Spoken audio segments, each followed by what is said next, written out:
1. First, you have some time to look at questions 1 to 6.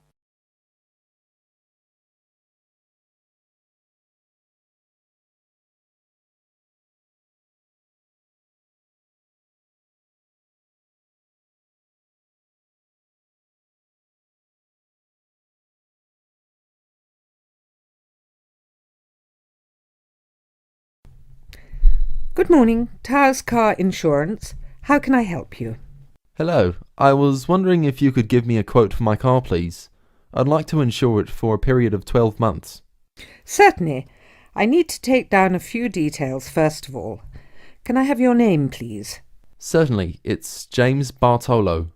Sorry, can you say that again, please? Sure, James Bartolo. That's Bartolo. OK, thanks. And your date of birth? It's the 1st of the 8th, 1973.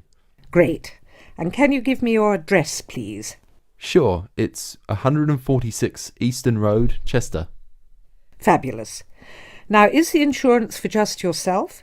No, actually my wife drives the car too. Her name is Alice Jackson and her date of birth is the 23rd of the 4th, 1968. That's OK. I just need to write yes or no and the make and model of the car you wish to insure. It's a 1998 Ford Laser. OK. And do you have any idea of the value of the car? Yes, it's around £4,000. I only bought it about a week ago. Before you hear the rest of the conversation, you have some time to look at questions 7 to 10.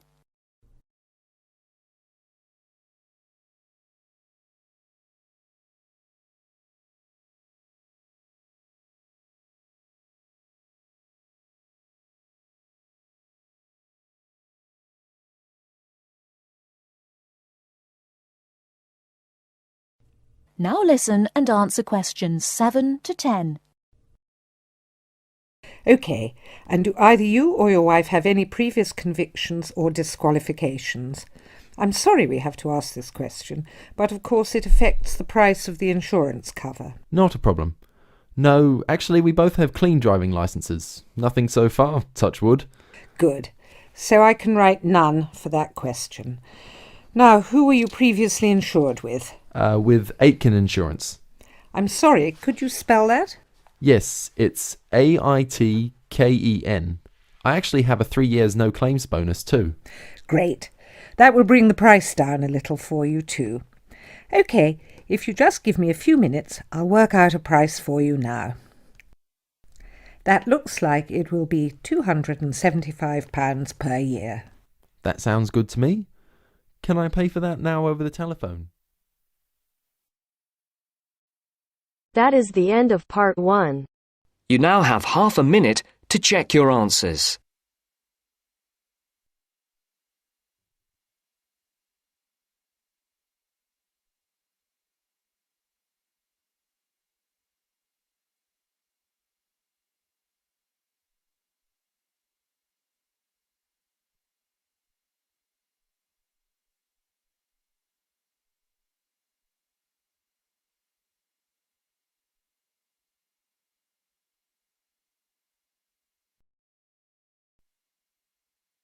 Now turns to part 2. Part 2. You will hear two students and their tutor discussing a survey project. First, you have some time to look at questions 11 to 16.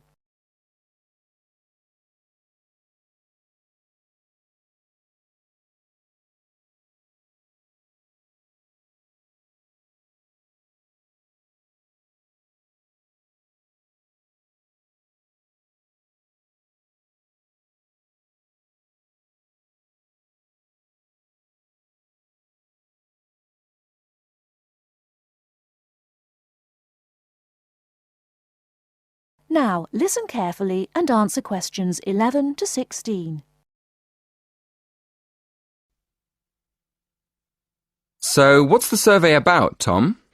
It's about where students want to live and how they choose. Basically, their accommodation preferences. We've actually tried it out with a few students already. OK, that sounds fine. So, to start with, how many questions have you got? 20? Is that too many? Yes, it is, really. People get fed up answering lots of questions and they stop thinking about their answers. Right, so we need to think about that again. What do you think of the first 3 questions? You want to know what affects students' choice of accommodation when they go to university? Yes, we want to find out which has the most effect. The cost, the number of rooms in the house or flat, or the distance from campus. And then we asked another question. Oh, yes? What else did you want to find out? Well, we wondered whether public transport was important. You know, not many students have cars, so it might be quite important for them to be near somewhere where they could catch a bus or train. Yeah, that's a good question. Before you ask any more people, I've got a couple of suggestions for improving the questionnaire. First of all, I think you need to ask fewer questions. As I said, 20 is really too many. I'd cut it down to 10 if I were you. Okay, 10 questions only. And is there anything else you think we should do? Well, yes.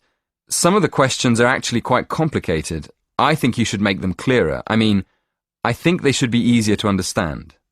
And what do you think about asking more questions about cost?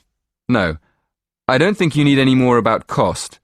But you could ask a couple more questions about the reasons for students' decisions. So we should ask some more questions with why. Yes, I think you'd get quite a lot more information if you did that. Thank you.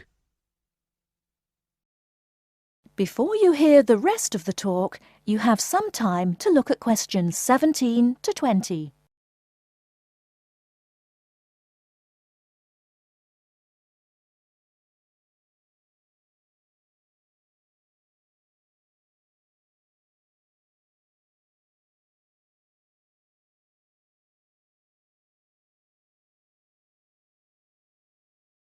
Now listen and answer questions 17 to 20. We've already got some results from our first questionnaire. Do you think we could use them? I don't see why not. What have you found out so far? Well, the number of rooms was only important for 16% of the people we asked. It looks like a lot of students are quite happy to share a room, and even fewer people were concerned about being near a bus stop. Only 10%, in fact. I'm surprised about that. But what about the distance from the university? Well, that was quite important. Around 20% of the students we asked wanted to be close to campus. That makes sense. And what about the cost? Yeah, as we expected. The cost was by far the most important factor. More than half the students were concerned with the cost. 54% to be exact. Only 54%?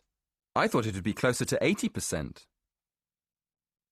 That is the end of part 2. You now have half a minute to check your answers.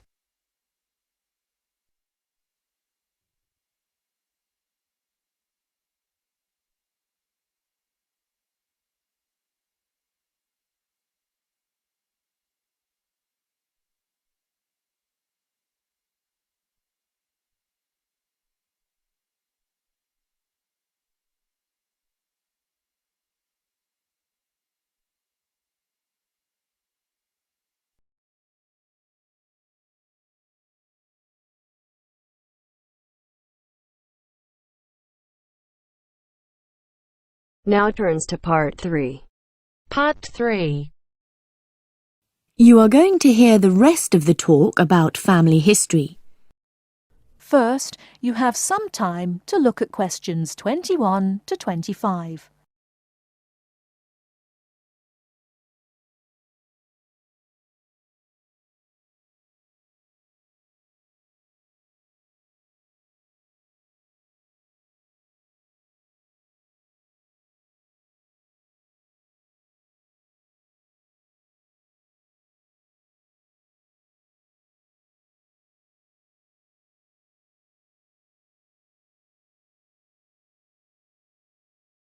Now listen carefully and answer questions 21 to 25.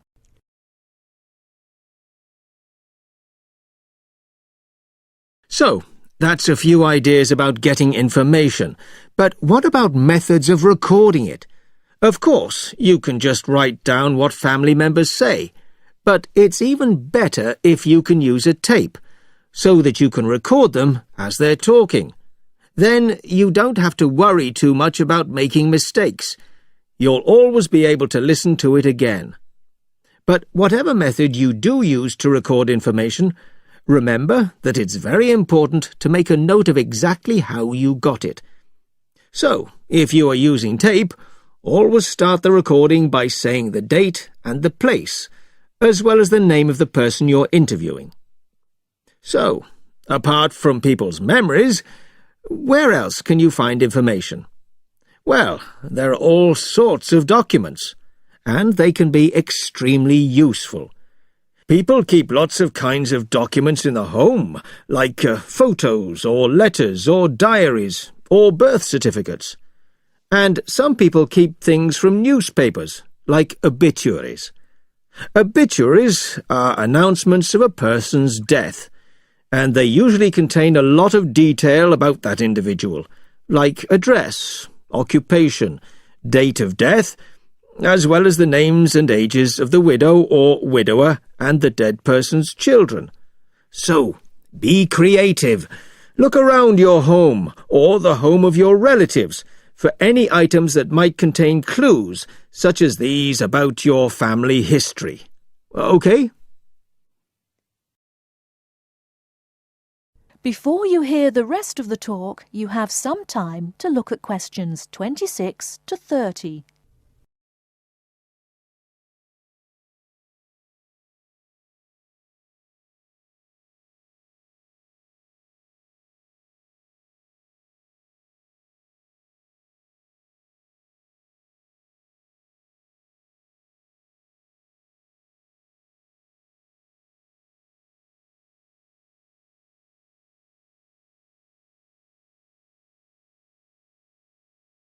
Now listen and answer questions 26 to 30. Now, you'll find that you'll collect a lot of information, so you'll need to record it in an organised way. I'd recommend that you use an ancestor chart, like this one here. Can you all see? Ancestor charts act like maps. They link 4 or 5 generations in a family tree, so they're very convenient, and they don't cost anything. You can get as many as you like. You just download them free from the internet. Then you fill them out as you go along, and for each individual you record all the key information next to their full name. It's very convenient. Now, at this point, I'd just like to give you a couple of tips about filling in the ancestor sheet. First of all, I'd advise you to use pencil, at least until you have definite evidence for the information you're recording. Secondly, as well as recording official names, I mean given names, it's worth writing any nicknames down. You know, these are the short names that people call you when they know you very well. And you can show them by using quotation marks. That's ancestor charts, then. They really do save a lot of work. Now, before I show you how to go about confirming the information you've collected... That is the end of part 3. You now have half a minute to check your answers.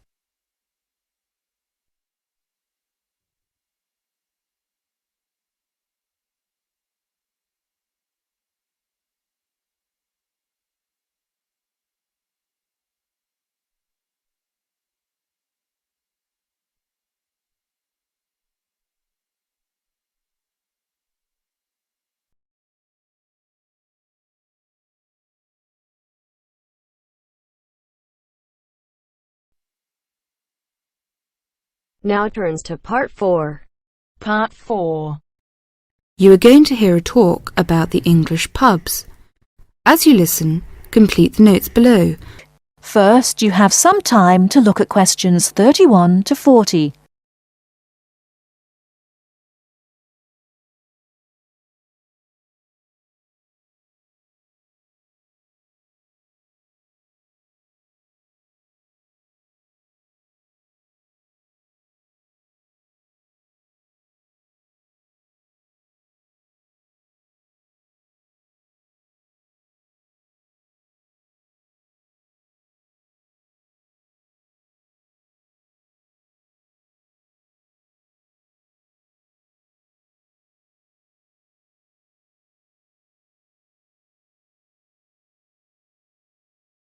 Now listen carefully and answer questions 31 to 40.